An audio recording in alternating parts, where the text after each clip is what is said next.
Yo, what's up, Blair? Hey there, Mr. Dano. How are you, Mr. Blair? I am stupendous right now. That's awesome, man.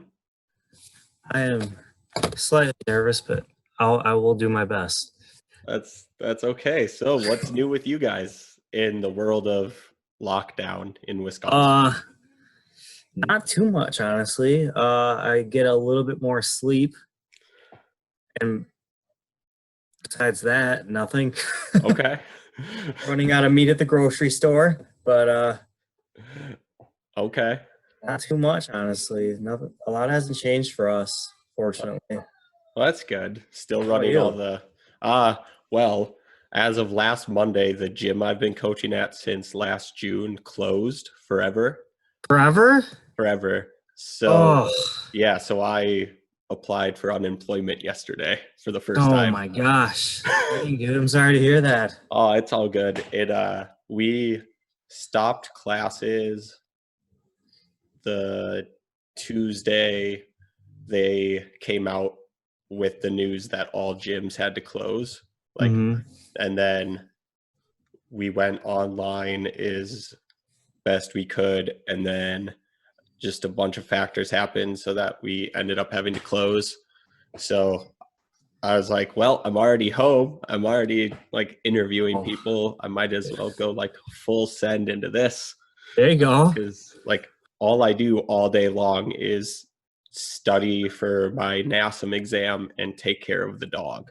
So, because Yeah, that's not too stressful. no, and then try to run because I have no gym equipment anymore. Do you have nothing? Nothing. Oh man. Yeah, I have friends that have garage gyms. So yesterday I went to one of them and hung out and got to work out for a little bit. So I got to do the programming that Michael sent me to do on Monday. I ended up doing it yesterday because it's like, oh, I have a barbell. There you go. Heck yeah. But so how did your journey begin to, Instagram fame of being Blair Wolf? Instagram fame. Yeah. Rachel's the one with Instagram fame, not me. All right. Well, I don't know. To start off, I guess you could say in college. I was going to one school over in Iowa for graphic design, and they didn't have a football team. And about a year after school, I feel like I needed some sort of outlet, so I transferred to UW Platteville. Have you heard of that? Yep. Right. I transferred there. I had to wait a year because I transferred, but I managed to walk onto the football team, which was like a highlight of my life at the time. Yeah, that's insane. That's all I wanted to do, you know? I was just so focused on that. Then spring break of that same year, I was at home just watching YouTube, and I stumbled upon this thing called regionals on YouTube. I don't know. I think it was 2013, I think. So Okay. I was like, whoa, what's this fitness stuff? And then I found this video of, you might have seen it, Day in the Life of Rich Froning. Yep. One of the original one. I saw that. I'm like, okay, what is all this fun stuff? So ever since that happened, so I ended up playing football for the rest of that year because it was my first year. And at the same time, I was still experimenting with this CrossFit stuff on my own. I was trying to teach myself how to do double unders. I basically taught myself how to do a butterfly pull-up out of nowhere and skip the whole kipping phase. Whoops. But after the year of football, I finally went to a CrossFit gym up in Madison. And after being in there for 15 minutes and then doing a workout with them, because I dropped in and it was like 3 people and oh yeah, work out with us. I was like, okay. After that workout, I'm like, all right, I'm done with football. I'm doing this all the time. Awesome. So yeah, I would say I started about a week before Murph. Okay. Murph was my first legit workout with everyone. And I wore a vest. Solid. And you know how Murph goes, Yeah, I did half of it with a vest last year, and I've never done it with a vest before. And I was like, the run was the worst part. And I was like, I texted Michael and I was like, I need more running, please, because this was trash. Yeah. And that was my first time doing pull-ups in a vest. Okay. I got it to like 50 reps, and this was the time where we went straight through. And my hands tore. I'm like, Coach, what do I do? Hold on, I'll grab tape for you. And he taped them up. I'm like, all right, thanks. And I just kept going like nothing even happened. That's awesome. Yeah, but after that, I would say like got the gym dropped in at there. It was about 45 minutes from my hometown because it was the nearest gym at the time. Okay. Well, luckily, I started right at summer, so I'd be driving up there the entire time. And throughout the summer, they asked me to do something called the Granite Games. I'm like, oh, what's that? And it was a local competition. So back then they had the teams of 2, and me and my buddy Scott did it in the scale division because it was our first time doing it. It was completely new to me, and we ended up winning the scaled team of 2 division at the Granite Games that year back in 2014. Awesome. And I think that was like the the igniter of being like, okay, I'm going to do this all the time. Just life just shifted like this. So, yeah. Okay. And what made you want to start coaching instead of just full on athlete? I mean, so believe it or not, I'm not an outgoing person. Okay. Before I started coaching, even the thought of coaching was like made me like very anxious and like nervous and stuff. I happened to move to Kenosha instantly after graduating from high school, and my plan was to just start training at one of the gyms there because I knew some of the people there. And the other gym, which I'm a part of now, coaching at, they asked if I would be interested in shadowing, and I was like, yeah, like why not? Like I knew that I would be able to learn a lot more and be able to help others too. I didn't know how serious I would be with coaching, but after like learning how they did it, I was very interested because they took a very serious approach on it, and it wasn't just some sort of like, oh yeah, come coach for this class, like a free for all thing. It was very professional, and I liked that, and I really wanted to be included in that. So the more I started shadowing and eventually got my L1, I completely stopped training at the previous gym, and then I was full time at the other gym, which is now Harbor Park CrossFit. Awesome. And I'm so glad I am where I'm at because we luckily have the greatest community, and coaching is like it makes me very happy. That's good. And has it made you like a more outgoing person now, seeing as you have to like stand in front of 10 to 15 people every day? Yeah, like I'm still that guy that doesn't like to go to the grocery store by himself. Okay. Standing in front of like 10 to 20 athletes now, at least when I'm at the whiteboard, I flip a switch, I got it. It's weird though. If I'm not coaching and it's like a social event, like I'm definitely way quieter and I'm way less talkative. Okay. It's very weird. It's like knowing I got to coach, I got to lead these people. I'm like, all right, let's do this. But like, let's say like after Murph, we're growing out. I'm just like, I'm just going to sit over here in the corner. Okay. But yeah, I'm an interesting person. That's good though. That's good. Who inspired you growing up? I've read this question and I had a hard time answering it. I don't know if my memory just sucks or what, but like growing up, I can't really even remember of one. I think I didn't really have much along the way besides like my parents growing up. Like even senior year of high school, like I didn't even like senior year was almost over. I didn't even know where I was going to go to school or for what major. Like I had like no guidance. Like I played football in high school and I was in band and that's all I did. Like I don't know. I didn't have a lot of inspiration when I was that younger. In a way, I kind of inspired myself as weird as that sounds, because like I was bullied a little bit just because I was like a little overweight, and just some of the kids in school were dicks. I mean, it wasn't terrible stuff, but like I kind of like vowed to myself, like when I get out of this, like I'm gonna make sure I'm successful, make these people look like clowns. As bad, I mean, as bad as that sounds, like them being like mean to me, it turned me into a tougher person and made me want to be more successful, you know? No, like I totally understand that. Like I Yeah. definitely got bullied quite a bit in high school, which is weird because I went to like a private Christian school, so Ugh. you wouldn't think bullying's a big thing. Uh, but like, yeah, what you just said is the same thing, like inspiring like myself, because I know that once this is over, you can just look back and be like, yeah, all Yeah, right. right? Right? Like, sure, I'm here doing this and you're there. Like, not to Hmm. be a dick, but Yeah. But like, like, hey, karma, man. It goes around. yeah, and like my classes, I graduated with 5 other people.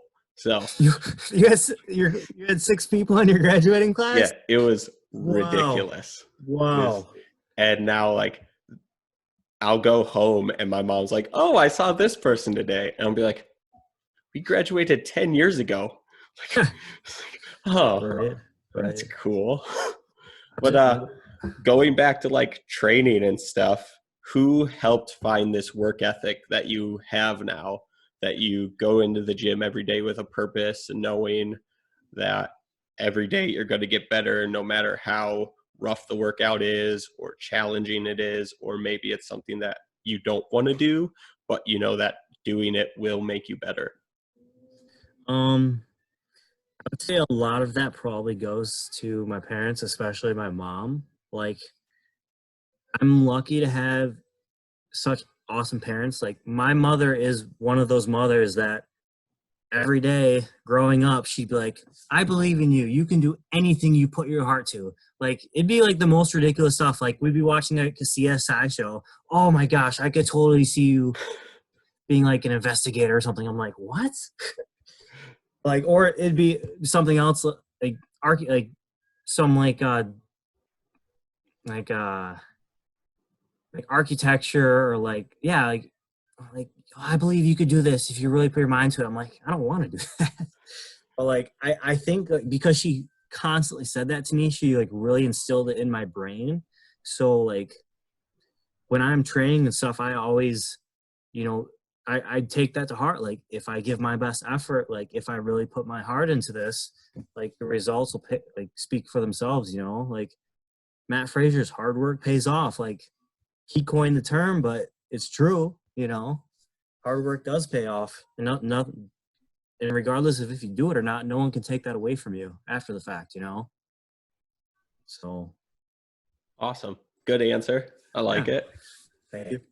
You're welcome. So, after finishing first at the Granite Games in 2014, Mm-hmm. yeah, 6 years ago, where did you go after that? Like training wise, you dove head first.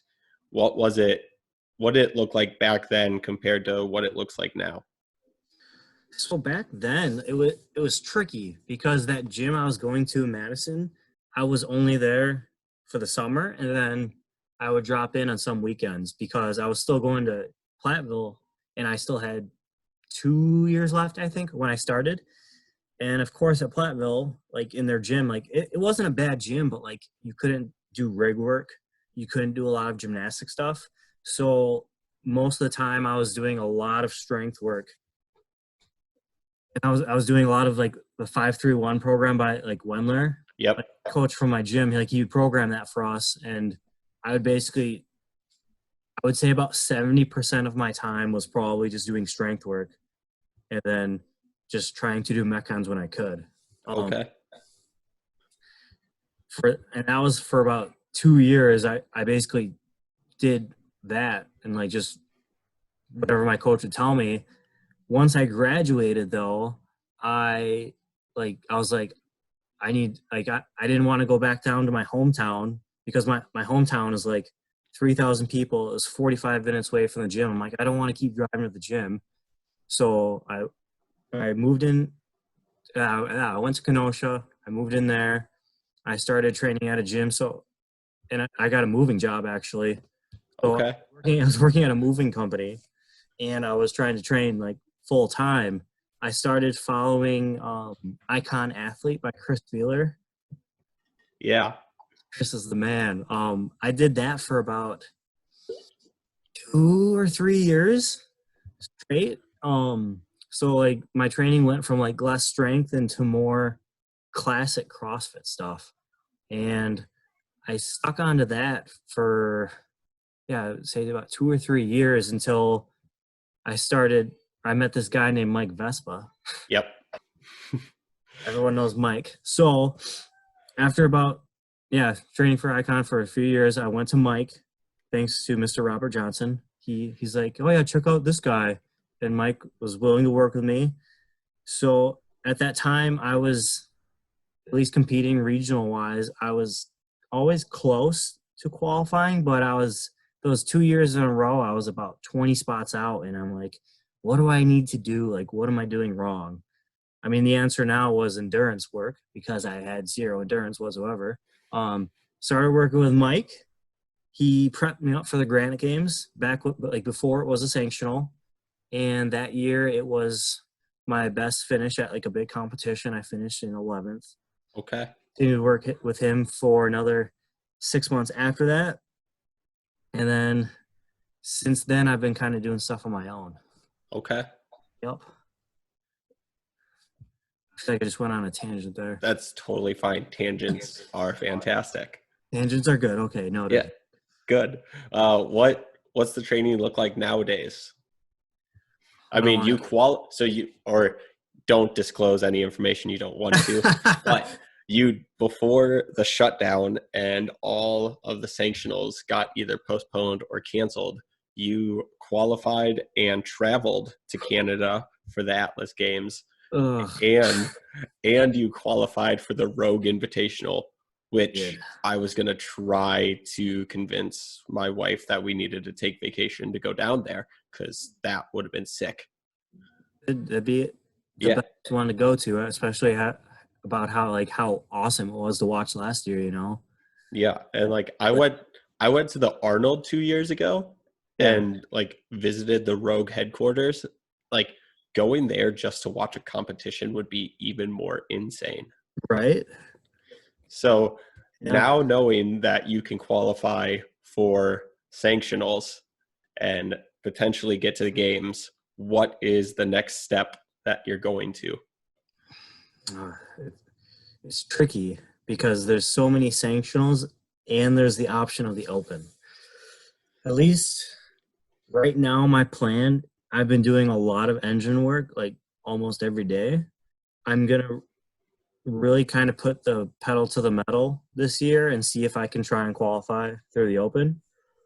I mean, like I said, I don't want to tell my weaknesses, but like at 20-minute, like the 20-minute AMRAPs, that's what I need to get better at right there, you know? Like it's this long, straight, monotonous work, trying to hold the same pace the entire time. Those are the ones that I'm worried about. But besides that, like I can hold my own on the rest of the stuff, you know? Okay.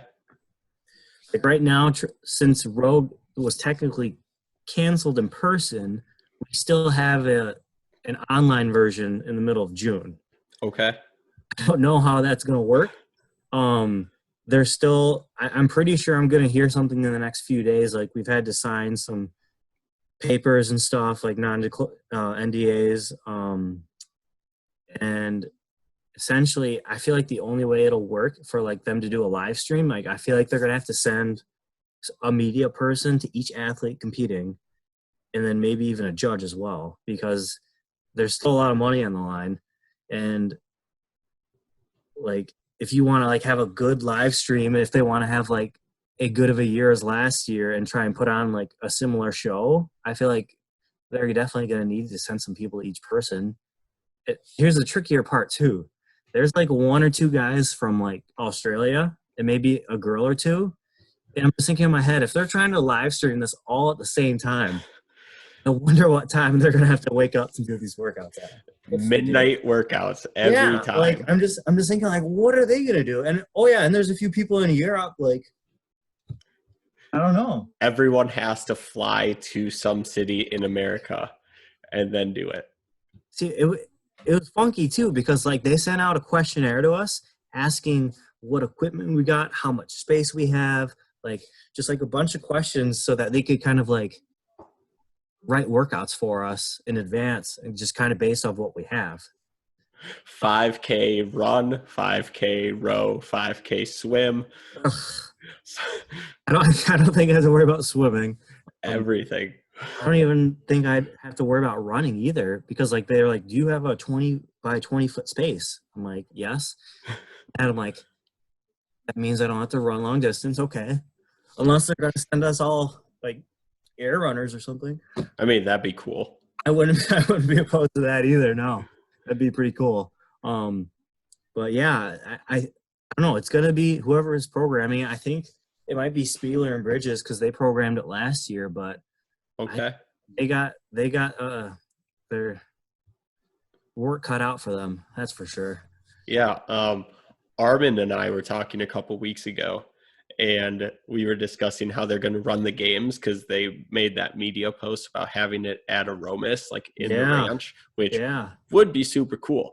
Yeah. But we talked about how they could have like a virtual Zoom CrossFit games, and they could just like use the budget from the CrossFit games to send like judges to every athlete's house, seeing as like they could cover the fare for everyone, seeing as they spend so much at the CrossFit games, and then just have everyone set up a media person and judge and film it. Yeah, that's I could see that. It just depends how many athletes. Like if they, because you know how many countries send one person now. Yeah. Like, I mean, they could do that, or they could just be like, well, guys, due to national shutdown, we're going to do the top 20 from the open and men and women, and that's it. Yeah, I mean, if they really want the show to go on, I wouldn't put it past them to do that. But like the 2020 Olympics are now the 2021 Olympics, so they could just cancel it and just be like, all right, that was a tester. Next year it's going to be better, and just do the open again. Yeah, I mean, at this point, I would say if the restrictions are strong, I would just straight up start over, clean slate. Just I don't want to say just because like, oh, people didn't compete at the other sanctionals, but like, is it really the fittest when we can't bring up like all the main athletes? Yeah, and like, I mean, even if you bring them to Aromas, like they had back in like 2008, 2009, whatever, they had 350 athletes competing at Aromas. Like they can handle 150 people from Aromas. Yeah. We just have to worry about like what California is going to do about social distancing, and if, not going to name names, but the president would like allow people from other countries to fly in. Yeah. If that's not allowed, then like national champions can't do it. Exactly, you know. Everybody get on a boat and come over. Right? I don't know. Let's try and get some people. Yeah, hide in the boats. Get them across the border. Sneak them in. Yeah, CrossFit has that power. They have the power. They could probably get away with it. Yeah. They'll buy it off. It's fine. So now that this is all taken care of, right? You have your sanctionals set up basically this year already. Next year, you're going to aim for the open, which is in October. So it's like 4 or 5 months away, right? If you qualify through the open, are you still going to do sanctionals just to get experience and have the chance to win some extra cash? Or are you just going to train for the games? I would definitely do it for the experience too, just because I don't have a crazy amount, especially because the Canada one got canceled when I was there this year. Yeah. This Rogue one, which it's not in person, so it's not the same. It's gonna feel like a qualifier. I'm not getting the same experience and practice as I would at the actual competition. Like guarantee at the competition the amount of adrenaline, like like the noise, like all the people, the rush between things. It's not going to be the same as doing it in your gym. So definitely we'll do another like this next year. If I were to make it in the open, I would definitely do a sanctional or two. Honestly, more for the experience rather than the money, because one, I mean, it's fun, like, and it's good practice. You can never have not enough. How do I say this? You can always have more experience. Yeah. I think I was really excited for the Atlas Games this year in Canada, because all right, like this is my first technical sanctional, Mm-hmm. because I didn't do any last year, and then unfortunately that got canceled. So I don't know. I'm just grateful that Rogue is still putting on a show this year for sure. Like they could have easily just been like, "Oh, sorry guys, we're not doing it," but It's Rogue. They're not going to do that. no, they are the champs. And then, so Granite Games this year was supposed to be like the 8th and 9th of June, around there. Mm-hmm. So they postponed it, but that could still happen. If that happens, would you try to squeak in there just because it's happening? No, No? probably not. I don't know how they would still have to do a qualifier. Okay. And no, probably not. I would just I don't need it. The amount of mental stress I've put on myself just from being invited to Rogue has been enough. Like when I found out I somehow qualified for this, the, that night I could not sleep. The whole week, my training went down the tube because I was so excited and anxious, and just thinking of all these crazy imaginative like scenarios. Like even sometimes I can't fall asleep. I'm thinking about it. I'm like, oh my god, what if this happens? What if this happens? Because like I've been like growing like doing this for the last 6 years. Like these top athletes that are at the games, like I look up to these people, and now I'm gonna be like I would have been competing right next to them. Like holy crap, like starstruck. Yeah. So But how do you deal with the stress and anxiety that comes with competing at a higher level? What do you do to overcome these things? Or just work out more and eat? work out more, eat. Luckily, I'm really good at handling stress. Um, Honestly, like yeah, getting stressed out for the Rogues probably been like the most stressful thing on my plate since that. The only thing that's really bothered me since that, or like besides that, was trying to get my money back for like the Airbnb that we were staying at for there. But besides that, I'm really good at handling stress. Like things that are outside of my control, I usually just let them fly right on by, and I focus on the things I can do. Awesome. Things inside of our control. Awesome. Yeah. How is the nutrition going? And do you follow anything specific? Do you work with Devin, or is it just kind of you do what works for you? So I was working with Devin the year before, and I stopped in about January because it was getting expensive and I had to get health insurance, and it was a lot at that time. I started working with my buddy Jared. He helped me with my macros. I was doing like basically stuff if it fits your macros, and I did that for the last year or so.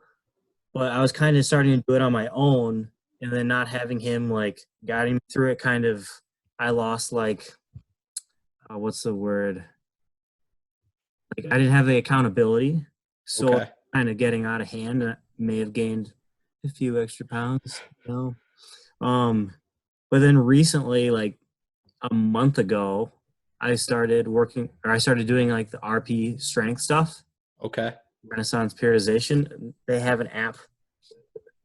This isn't an ad, guys. I've been using the RP strength app, and essentially based off how like when you train, when you wake up, when you go to bed, like how hard your training sessions are. It gives you like the exact times and day to eat and how many macros. And Okay. for me, like, I don't know if I wasn't eating enough or I wasn't eating like in the right part of the day, like around training and stuff. But since I've done that, I felt a lot better. My training has felt really good. I've been able to handle a little bit more recently because of that. And the accountability definitely helps a lot. So Awesome. my only problem is cookies. Okay. Just gotta avoid those. Ugh. Cookies.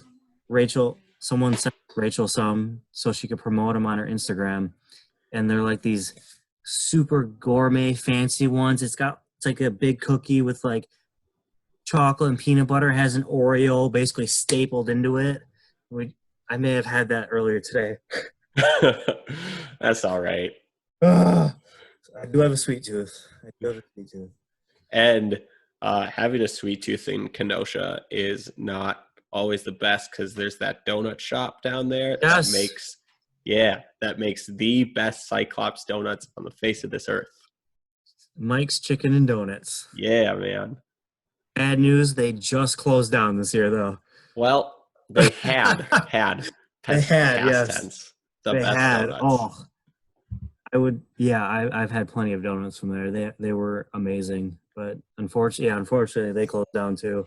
Oh, well, I'm going to have to find the recipe then and just start making it. Right. Oh, man. All right. And last question that's like actually written down, but what books have you been reading and or recommend to anybody? Oh, I'm so ready for this one. So I figured you would be. I mean, I'm not like a huge book reader. I'm not a person that will say like, oh, I love reading. I really don't that much. I'm more of like an audiobook kind of person. So here are my three. The first one is called How Champions Think by Bob Rotella. Have you heard of it?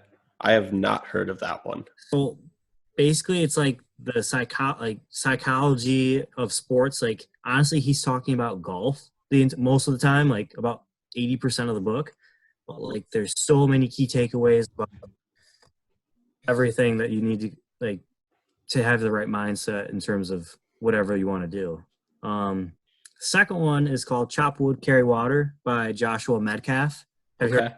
Yeah, I've read part of it. I haven't finished it yet. Yeah, so I got the Audible book for that. And if you play it nonstop, it's only like 2 hours or so. Okay. And I've probably listened to it about 6 times now. Okay. So it's simple.